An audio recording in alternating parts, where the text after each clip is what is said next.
Let's discuss the wonderful world of vectors. Very important concept, especially in Chapter 9. When we talk about a vector, we are talking about something very specific. We are talking about a quantity that has two things. The first of those things is direction, and the second of those things is, if I can spell it, distance. So if we give you a vector, convey that to you in some way, shape, or form, then you're going to know two things about that, or be able to find two things about that vector: which direction it is pointing in either 2 dimensions or 3 dimensions, or higher dimensions, theoretically, and the distance of that vector, which is going to tell you a lot about, well, whatever's going on, depending on what problem you're working on. So if I make this statement that I have a vector that is going from point A to point B, then I know, if I know where point A and point B are, the direction and distance of this vector. It's just going to be this vector right here that starts at A and ends at B. I wouldn't say a vector between A and B because I wouldn't know which way to go. So there's a vector that goes from point A to point B. Now what's nice about vectors is that I don't have to necessarily put it in that spot. I can put it anywhere as long as I have the same direction and distance. Then we call those equivalent vectors. Those are all the same vectors that I drew there, even though they're in different locations in what we consider to be R2 on this screen, I guess. But they're the same vectors, assuming that, give me a little bit of leeway here. There might be a little bit off on the distance, but assuming they're all the same direction and distance, that conveys the same two things. Therefore, they are equivalent vectors. Now, we will normally put them in certain spots, or we'll know where to put them, but again, we can write them in different ways. Now, since we have these vectors, we want to be able to do things with them. One of the things we want to be able to do is combine them with addition. And so we're going to look at combining vectors. Let's suppose I have a vector that looks like this. I'm going to call that u, and I have another vector that looks maybe like this, a little longer, straight down. I'm going to call that v. And what I want to do then is I want to find the vector u plus v. So it's very simple what we're going to do. We're going to simply start with u. I'm going to redraw u right here, and then at the end of u, so where the arrow is, at the tip of u, I'm going to start v. So I'm going to start v from there. So I'm going to just copy v straight down, start it at the end of u. Remember, I can put v wherever I want. And then the resultant vector is the one that starts at the beginning of u and ends at the end of v. So here, this orange vector is the vector u plus v. Now what's nice is that we could also, if I want, find things in the opposite direction. I could find the vector v plus u by starting with the vector v, going straight down, and then to the end of that tacking on the vector u. So here's a copy of u. And then what's v plus u? I start where v starts, I end where u ends, and you'll notice that we get the exact same vector, u plus, well, let's call it the way we found it here, v plus u. And so v plus u is equal to u plus v. That'll be true for all vectors. In other words, the way we mathematicians would say it is that vector addition is commutative. So that's nice to know. We like our addition operations to be commutative no matter what we are working with. And of course, if we do have addition, we'd like to have what we would call an additive identity. That's 0 when you're talking about the real numbers. It's going to be the 0 vector. And so we need to be very careful when we're writing to differentiate between the number 0 and the 0 vector. All my vectors, when I'm writing on the screen or writing in my notes, are going to have a little arrow over them to indicate that they are a vector. You should make a similar notation when you're writing your notes, working on your homework, any homework that you have to turn in. You want to make it very clear when you're differentiating between a vector and a number, or just a variable and a vector. So the vector 0, the 0 vector, it's the only vector that breaks the statement that I just made at the beginning of the lecture here, that every vector has magnitude and direction, because the 0 vector is a vector with magnitude or distance, but the magnitude is 0, the number 0, so it has no length, but it does not have direction. So the 0 vector is the only vector that doesn't have a direction. All right. And while I'm thinking about it, let me go ahead and state the parallelogram law that I've sort of illustrated with u and v before, but if I take u plus v, for example, or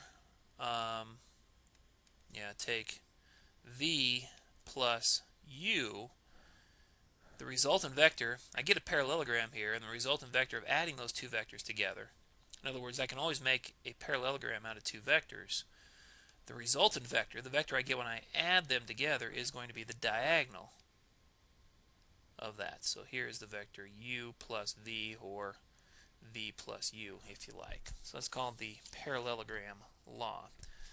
All right, on to our next operation, which is going to be scalar multiplication. All right, so when we talk about scalars, we're talking about a real number, essentially. Generally, we could have vector fields over scalars besides the real numbers, but whenever we talk about scalars, we're talking about real numbers, and we're normally going to let the letter C represent a scalar or any real number.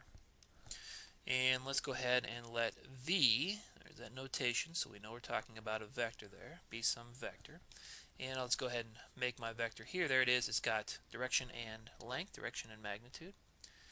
Okay, then we can find the vector C times V.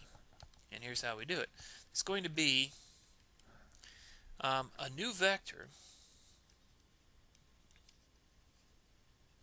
and it's going to be a new vector with magnitude being, or length,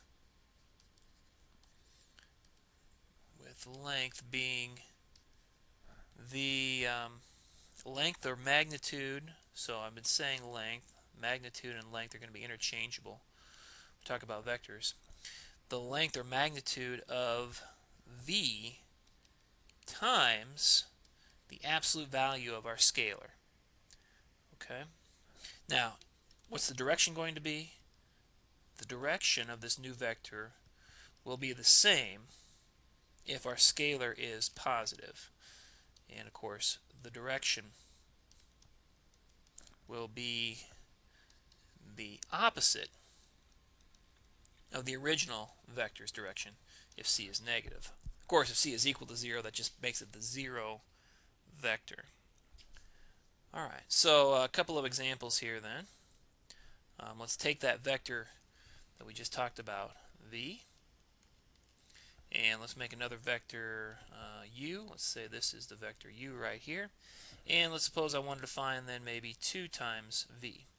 Alright, easy enough. I take a copy of v and another copy of v, and there it is. So it's this vector here that is 2v. Suppose I wanted to find the vector, how about negative 3u? Alright, so I'm going to send u in the opposite direction negative 3 times because of that negative. So here's a negative u, negative u, negative u. Put them all together, and I get this vector here, which is negative 3u.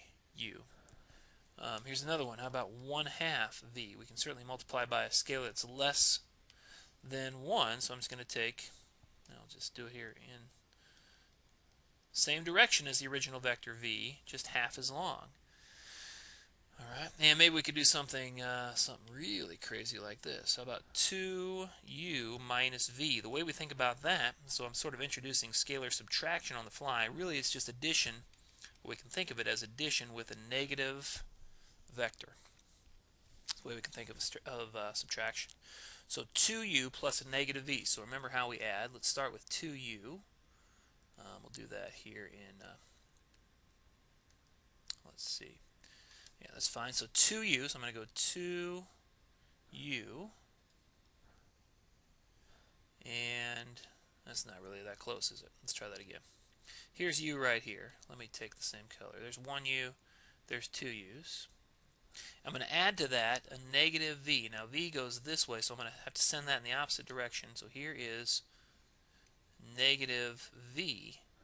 And now we're going to have 2u minus v. It's going to be this vector right here. That's 2u minus v, or 2u plus a negative v. Okay. And so again, that brings up this idea of subtraction of vectors. And we think of it simply as adding the negatives. So let's suppose I have a vector a that looks like this, and a vector b that is equal to this vector. And let's suppose I want to find a minus b. Find a minus b. So I'm going to think about that as a plus a negative b. And so I'll start with a, tack on a negative b. I'm going to have to move my a down a little bit. So I have room for my negative b. There's a. Negative b, so b in the opposite direction comes up this way. And then, of course, a plus negative b is this vector right here, or a minus b. There is what's called the triangle law when you're subtracting vectors. Notice that I could have just done this.